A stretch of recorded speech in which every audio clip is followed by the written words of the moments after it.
একটা বিয়ের পোশাক যেটা কোনোদিন বিয়েতে পরা হয়নি, তবুও প্রতি পূর্ণিমা রাতে নিজে নিজে নড়ে ওঠে। দর্শনার্থীরা বলে এটা শুধু কাপড় নয়, এটা এক অপূর্ণ প্রেমের আত্মা।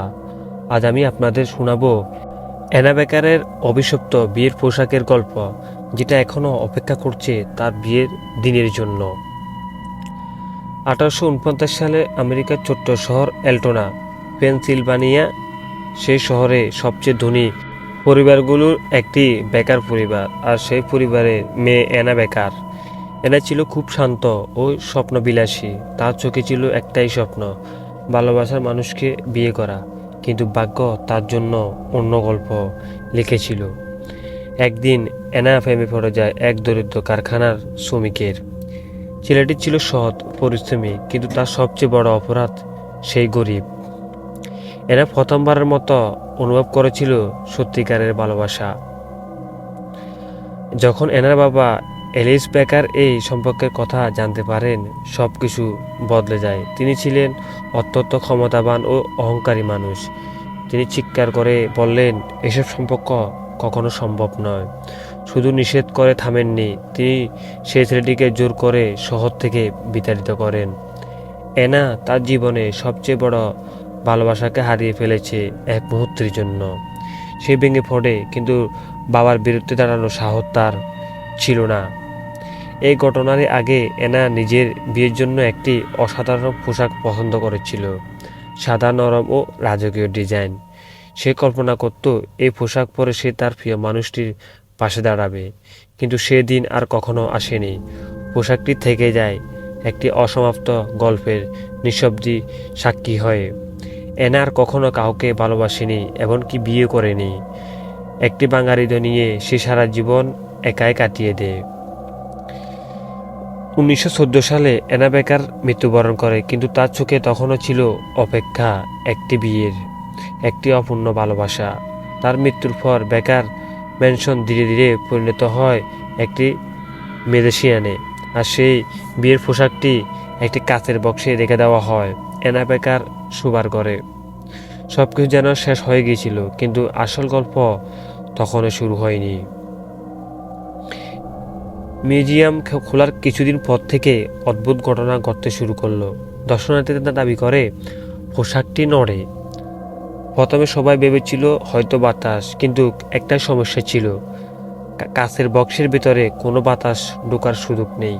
তবুও পূর্ণিমা রাতে দেশটি আস্তে আস্তে দুলতে থাকে, মাঝে মাঝে ঘুরে দাঁড়ায়, যেন কেউ অদৃশ্য হয়ে এটি পড়ে আছে।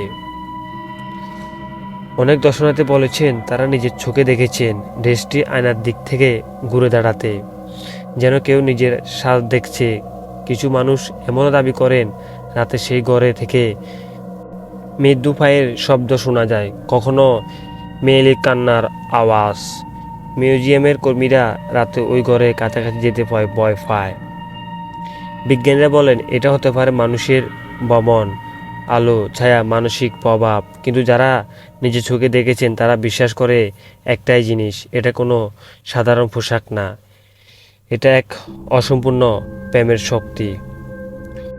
হয়তো অ্যানা বেকার কখনো তার বিয়ের দিনের অপেক্ষায় আছে, হয়তো প্রতি পূর্ণিমায় সে ফিরে আসে তার স্বপ্নের পোশাকটি পরতে, হয়তো অন্য কোনো জগতে সে তার ভালোবাসার মানুষকে শেষমেশ এক হয়েছে, যেখানে ধনী গরিবের কোনো ভেদাভেদ নেই।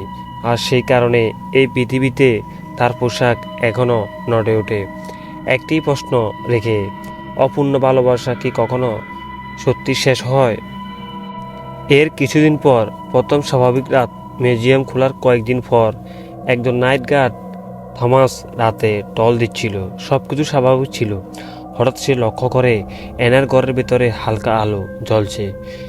কিন্তু সমস্যা হলো সেই ঘরে তো কোনো আলো জ্বালানো ছিল না। সে ধীরে ধীরে দরজার কাছে যায়, আর তখনই সে দেখে কাচের বক্সের ভিতরে থাকা ড্রেসটা আস্তে আস্তে নড়ছে। থমাস ভয়ে জমে গেল। আয়নার সামনে কোণে থমাস ভয়ে পেয়ে চোখ সরাতে পারেনি। সে দেখে ড্রেসটা ধীরে ধীরে ঘুরে ঘুরে ও পুরনো আয়নার দিকে মুখ করে দাঁড়ায়, যেন কেউ নিজের সাজ দেখছে। আর 1 সেকেন্ডের জন্য সে আয়নার একটা অস্পষ্ট ছায়া দেখে, একজন কোণের মতো। তার সব কিছু আবার স্থির হয়ে যায়। এরপর গোপন ডায়েরির কিছুদিন পর মিউজিয়ামের এক গবেষক এনার পুরনো একটি ডায়েরি খুঁজে পায়। ডায়েরিতে লেখা ছিল, আমি অপেক্ষা করব এই পোশাক পরে যতদিন না সে ফিরে আসে।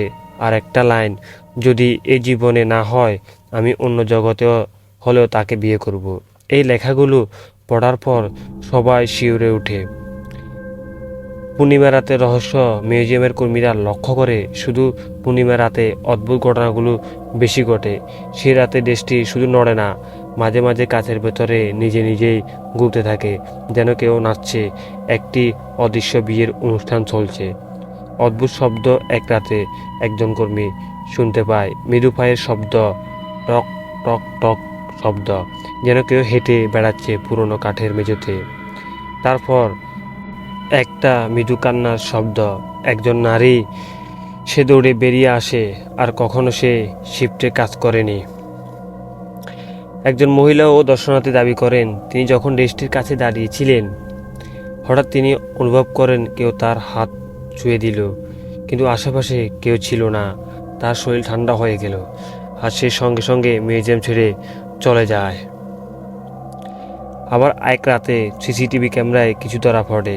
ভিডিওতে দেখা যায় ঘর একদম ফাঁকা, কিন্তু হঠাৎ ডেস্কটি নিজে নিজে দুলতে শুরু করে। তার কয়েক সেকেন্ডের জন্য ডেস্কের পাশে একটি ছায়াও দেখা যায়। তারপর হঠাৎ সব অদৃশ্য হয়ে যায়। এই ঘটনার পর পুরো এলাকা এবং পুরো শহর গল্পটি ছড়িয়ে পড়ে এবং ঘটনাগুলো সবাই উপস্থাপন করা শুরু করে।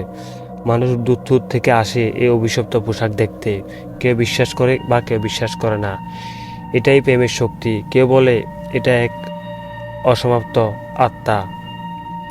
অনেক প্যারানর্মাল গবেষক এই ঘটনার ব্যাখ্যা খুঁজতে আসে। তারা বিভিন্ন যন্ত্র বসায়, টেম্পার সেন্সর, মোশন ডিটেক্টর, কিন্তু আশ্চর্যের বিষয় হলো ঘটনার সময় কোনো যন্ত্র কিছু রেকর্ড করতে পারে না। শুধু মানুষের চোখে ঘটনাগুলো ধরা পড়ে। কিছু লোক দাবি করে এনার সেই প্রেমিক কখনো শহর ছেড়ে যায়নি। সে নাকি দূরে কোথাও মারা যায় এনার নাম উচ্চারণ করতে করতে। কেউ কেউ বিশ্বাস করে দুজনের আত্মা এখনই এক হওয়ার চেষ্টা করছে। একজন বৃদ্ধ দর্শনার্থী বলেন, তিনি একবার দেখেছিলেন দেশটির সামনে একজন পুরুষের ছায়া দাঁড়িয়ে আছে আর দেশটি তার দিকে এগিয়ে যাচ্ছে, যেন তারা একে অপরের কাছে যাচ্ছে। তারপর সব অদৃশ্য হয়ে যায়। আজও সেই পোশাকটি মিউজিয়ামের কাছের বক্সে রাখা আছে, শান্ত এবং নিঃশব্দ। কিন্তু পূর্ণিমা রাতে কেউ কেউ এখনো বলে এটা নড়ে, ঘুরে দাঁড়ায়, আয়নার সামনে গিয়ে থামে, যেন একটা প্রশ্ন করে, ভালোবাসা কি মৃত্যুর পরেও বেঁচে থাকে? হয়তো এনার বেকার এখনও অপেক্ষা করছে তার বিয়ে দিনের জন্য। বন্ধুরা, গল্পটি কেমন লেগেছে? গল্পটি ভালো লাগলে অবশ্যই ভিডিওতে একটা লাইক করবেন, অবশ্যই কমেন্ট সেকশনে কমেন্ট করে জানাবেন। এরকম ভিডিও পেতে অবশ্যই আমার চ্যানেলটি সাবস্ক্রাইব করে পাশে থাকবেন। ধন্যবাদ।